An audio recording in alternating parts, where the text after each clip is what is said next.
E outubro, como a gente sabe, é o mês de conscientização do câncer de mama. E o Ver Mais apoia muito essa campanha Outubro Rosa. Ao longo desse mês, você sabe, nós trouxemos vários entrevistados, temas e reportagens falando sobre esse assunto que deve ser lembrado o ano todo. E hoje nós vamos voltar a falar do câncer de mama, só que de um outro aspecto, que não é menos importante, a questão psicológica que envolve a doença. Desde o diagnóstico, passando pelo tratamento até a cura ou as complicações que a doença pode ter. Sabemos que o câncer de mama, e os outros também, não afetam só o corpo da mulher, mas sim mexe com o emocional, com a autoestima, com a sensibilidade. Para isso é preciso ter muito tato, carinho e apoio nessa hora. E quem está aqui com a gente hoje para falar sobre este lado psicológico do câncer de mama é o psico-oncologista Rafael Sebem. Boa tarde, Rafael. Boa tarde, Cristina. Obrigado pelo convite. Boa tarde a você que está nos assistindo. Uma honra estar aqui com vocês hoje. Nós é que agradecemos. Novamente. Rafael, a gente sabe que, por exemplo, vamos ali do início, chegar para a pessoa, chegar para a mulher e dizer o seguinte: olha, você está com câncer de mama. Não é uma coisa fácil para se fazer, né? Aí já começa o aspecto psicológico da questão, que não é tanto só o físico, como envolve todos uns sentimentos nesse resultado. Justamente, né, Cristina? Eu acho que não apenas o diagnóstico, mas tudo que envolve esse tema, que é o câncer, a palavra, né? Que é estigmatizada, e por isso que é importante a gente ir à televisão, aos jornais e falar um pouco sobre as possibilidades de tratamento, a evolução de tudo isso, o suporte multidisciplinar, né? No caso meu, a psico-oncologia, que cuida do paciente, é uma interface entre a psicologia e a oncologia. E o diagnóstico de câncer de mama, naturalmente, ele envolve um sofrimento que vai além do físico, porque ele trabalha toda a dor total da paciente, do paciente também, mas em geral, né, 99% dos casos são mulheres. Então, sem sombra de dúvidas, nós precisamos estar atentos e cuidar do impacto que isso causa na vida de cada pessoa. De que forma efetiva o psico-oncologista entra nessa história toda, Rafael? Como que é o trabalho diretamente ali falando com a paciente? Então, lá na clínica neoplasia litoral, onde eu atuo, nós temos um trabalho multidisciplinar, né, Cristina? E esse trabalho ele acontece desde o início, ou seja, o paciente que chega com qualquer diagnóstico relacionado ao câncer, ele passa pela nutrição, pela psico-oncologia e pela enfermagem e medicina.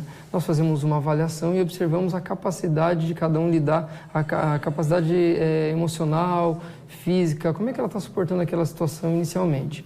A psico-oncologia, ela tem um papel de identificar, de triar, de avaliar como que essa pessoa ela está se sentindo em relação ao diagnóstico. Por exemplo, eu fiz uma pesquisa para identificar como que o paciente ele recebe a informação e a família. E os entrevistados, eles trouxeram que sintomas como apreensão é muito comum, medo do quê? Medo do desconhecido, medo da morte, que é um tema que não tem como negar, né? Faz parte desse enredo, dessa preocupação. Claro. O medo de não ter tratamento, de ficar dependente, de sofrer, medo da dor. Então, nós entramos com a intenção de compreender esse ser humano na sua totalidade, bio, psico, socialmente, espiritualmente, né? Para poder dar o norte. Rafael, agora uma coisa é bem clara, né? Às vezes não é tanto o paciente, mas como a família, né? Principalmente, por exemplo, quando é um filho. Normalmente a mãe parece que sofre mais do que a própria pessoa que está envolvida. Nisso vocês também trabalham? Esse envolvimento geral, de paciência, porque eu acho que toda a família acaba sendo abalada, não é só o paciente, né? Sim, acho que a gente tem dois pontos aqui, né? A família e o jovem. A família é um ponto crucial, onde a gente sempre preza em trabalhar, porque são pacientes de segunda ordem, que caminham junto, que sofrem junto, né? Se você é familiar, precisa de atendimento, precisa de cuidado.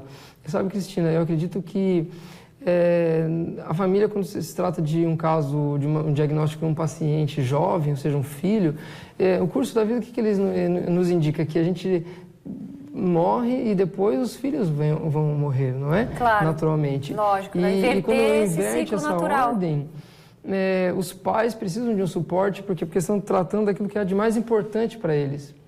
E nós temos atendido uma clientela muito vasta na juventude. Pessoas com 20 e poucos anos, com câncer de mama. O câncer de mama é muito interessante nesse sentido da questão emocional, porque a gente atende pessoas assim, ó. Nós atendemos esse tempo atrás, falando de câncer, por exemplo, mulher grávida que a criança recém-nasceu, fazendo quimioterapia.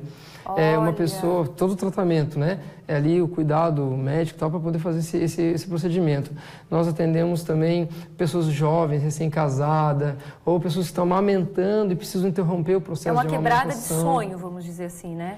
É um sonho interrompido na visão da pessoa, ou seja, e realmente não deixa de ser, porque tem que mudar aquilo que seria o natural para entrar para uma outra questão. Mas, Rafael, daqui a pouquinho a gente vai voltar para continuar essa entrevista, né? Lembrando que quem está em casa pode participar, mandando a pergunta, pode mandar sua sugestão pelo nosso WhatsApp, está aí na sua tela, porque o Rafael vai continuar comigo. E nós vamos para um rápido intervalo, certo? Na volta, nós vamos ter uma receita de um bolinho saudável para o café da tarde, gente. Eu disse, a cara não parece, mas ele é saudável, tá? Eu prometo. É rapidinho, já volto. Estamos de volta com o Ver Mais desta segunda-feira e nós continuamos com Rafael Sebem, psico-oncologista, que está conversando com a gente sobre os reflexos psicológicos na hora do diagnóstico e tratamento do câncer, principalmente o câncer de mama. Rafael, nós falávamos aqui de um suporte, né? E eu achei muito interessante uma coisa que você disse, que os familiares são pacientes, como é que você disse? Em segundo grau? Pacientes... segundo plano. Em segundo plano, não deixam de ser pacientes também, né? Ou seja, toda a família é envolvida por aquilo que a gente diz assim, um rompimento de sonho.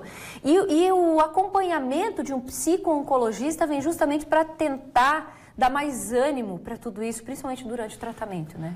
Justamente, gerar para as pessoas, a psico-oncologia tem essa ideia de gerar para as pessoas um espaço de reflexão, onde ela possa reconstruir algumas ideias, algumas questões que previamente talvez foram estigmatizadas ao longo da vida.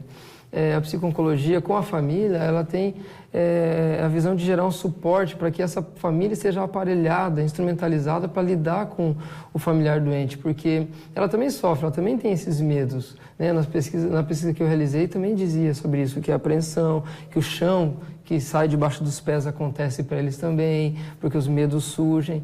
Então, nós precisamos pensar que a família, se você é familiar e está passando por isso, a ansiedade faz parte, a tristeza também faz parte. A diferença é quando isso se torna um transtorno e passa a atrapalhar o paciente. É um transtorno psiquiátrico, um transtorno de humor, um transtorno já começa de a ficar clínica a questão, né? Porque além aí, então, da doença, acaba tendo um outro aspecto de doença, que são as doenças daí do trato psicológico, ou seja, daí complica mais. Justamente porque tem como receber uma má notícia e ficar feliz? Eu acho que seria atípico isso. É natural que o paciente, a família tenham um impacto, sofram, e com o passar do tempo isso vá sofrendo algumas alterações, adaptações, flexibilidade no meio familiar. E é para isso que a gente existe, para que essas pessoas possam se reorganizar e ser um suporte formal, que somos nós os profissionais, e um suporte informal, né, que é a família que está cuidando também em casa, no dia a dia.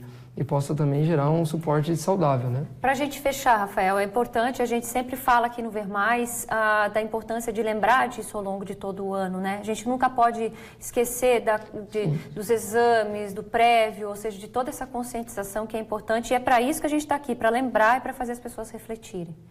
Justamente, a gente vem com a ideia da prevenção primária, secundária e terciária, né, rapidamente. Primária tem hábitos saudáveis, a psico-oncologia serve para conscientização.